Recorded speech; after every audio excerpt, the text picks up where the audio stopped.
She woke up in the dimly lit basement of a sprawling New York penthouse, the kind owned by a billionaire CEO like Zade Meadows, with its high ceilings and sleek marble floors that screamed luxury lifestyle.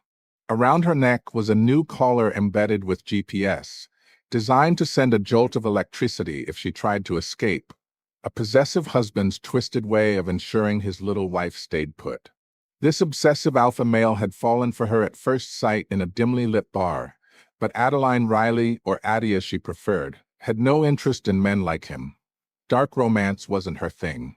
Zade, the Mafia boss with his forced marriage vibes, had pretended to let it go, handing her a drink laced with something that knocked her out cold.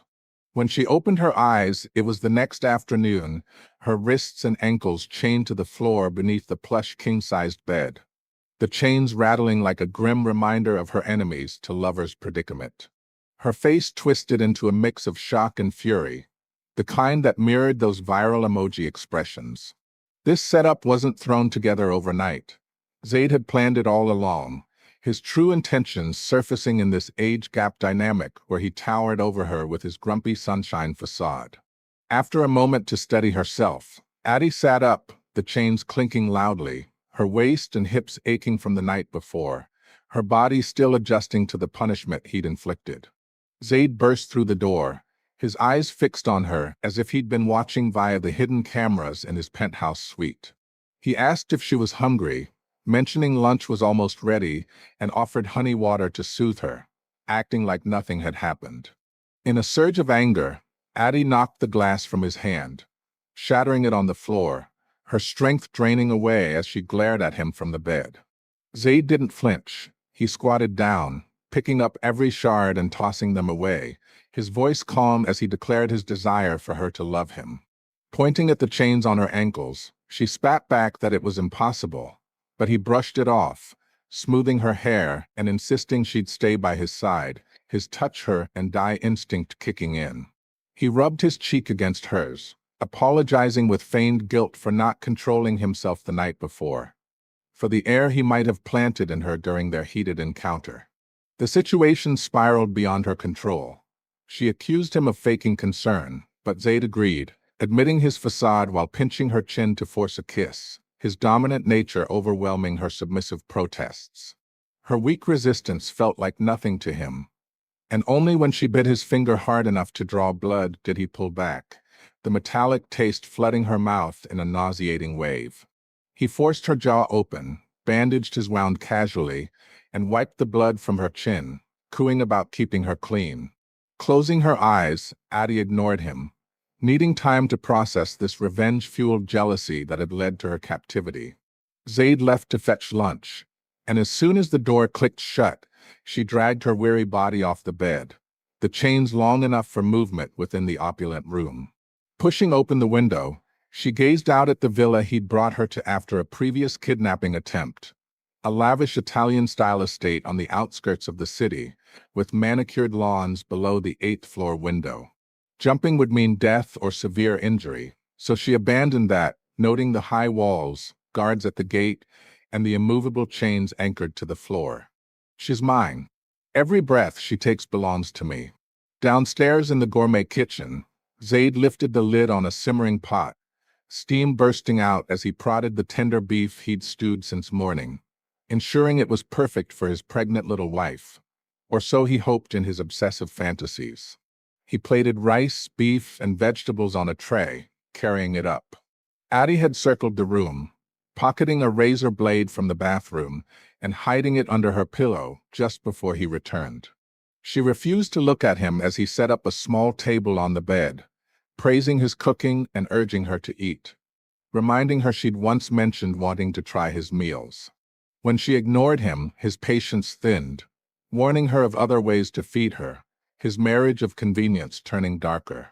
Reluctantly, she ate, the flavors exploding. Soft potatoes and thick gravy, juicy beef, crisp vegetables, all perfectly seasoned, proving his culinary skills in this luxury lifestyle. He chatted on, promising devices like her phone and tablet for her comic drawing, dismissing her silent fears of calling for help. The food filled her empty stomach, and he brought chicken soup next, insisting she needed to bulk up. Questioning why her, he confessed to love at first sight in that bar, how he'd restrained himself until now. After she finished, he left for his corporate office in a sleek Maybach, handing back her phone where messages failed to send. The villa's network rigged to receive, but not transmit. His best friend dropped by the office with coffee, teasing about Addie's absence. But Zade revealed he'd discovered her secret and locked her away after her rejection.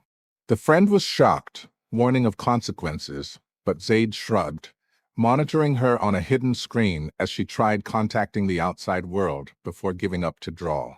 The friend called him out on his twisted brain, but Zade remained unfazed, noting her compliance was better than expected.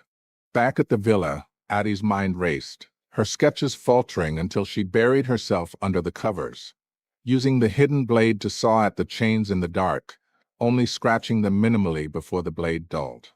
Zade returned late, kissing her sleeping form, the scent of smoke clinging to him.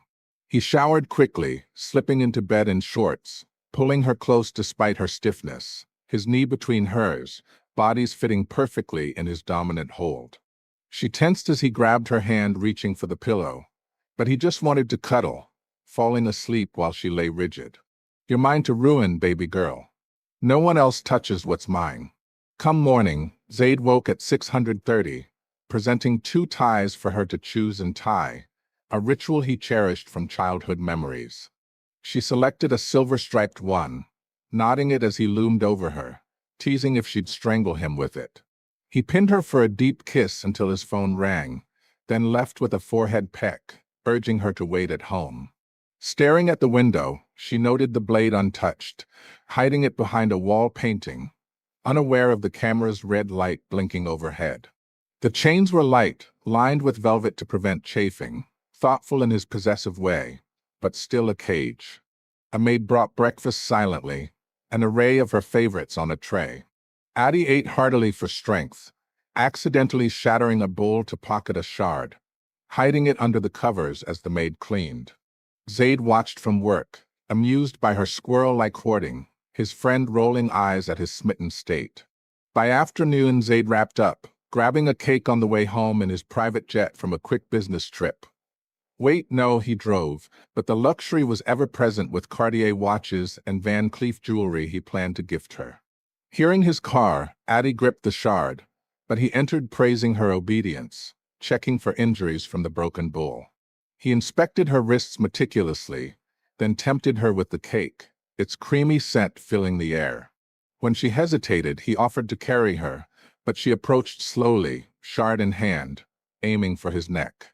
He turned as if with eyes in the back of his head, disarming her effortlessly, bandaging her cut palm on the sofa, his knee pinning her waist in a wall-donk-like dominance. She accused him of faking guilt, declaring she'd never love him, but he bound her wrists to a hook, insisting she'd stay forever, his fingers in her mouth to free her bitten lip. Ignoring her pleas, he scolded her for risking her artist's hands, disinfecting and bandaging with care. Untying her, he fed her cake spoon by spoon, the mango and kiwi burst sweet, his thumb lingering on her soft lips, leading to a forceful kiss where breaths mingled, his hands slipping under her clothes in a car-shake intensity hint, though they were indoors. "She's mine. Touch her and die. That's the rule." Promising a surprise after dinner, he cooked snowflake beef cubes, but she demanded to eat downstairs. He agreed, but only for a kiss, her initiative. She pecked quickly, but he deemed it insufficient, demanding more. She grabbed his tie, crashing their lips together, her lashes fluttering in shy annoyance. Satisfied, he unlocked the chains from her wrists and ankles, allowing villa exploration except his study. She wandered, noting the kitchen's bustle, then sneaked to the locked study, suspecting normal network there. Zade monitored, knowing she'd try, setting a trap. At dinner, he pushed the juicy beef her way, chatting casually. Post-meal, he rechained her feet for bed, checking for redness and applying cream, offering to skip wrist chains for another kiss. She obliged, and he discarded them, showering while she left the bathroom door ajar due to chains.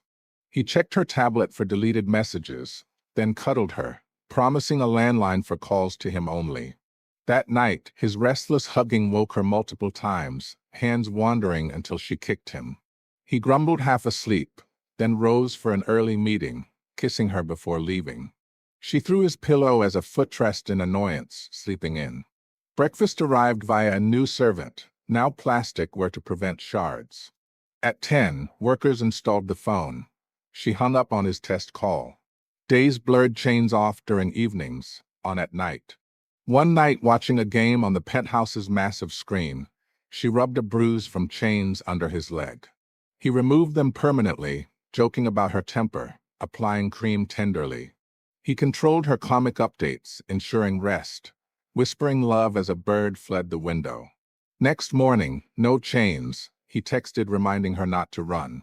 She dressed, grabbed the blade and a hidden wire from a hat, circling the villa before picking the study lock. It snapped twice, frustrating her TV-inspired expectations. Abandoning that, she opted for bedroom escape, tossing chains out the window, binding towels for grip, another around waist for safety. Zade watched heart-pounding as she climbed down steadily, landing safely. She evaded guards, scaling a tree to a low-wall spot.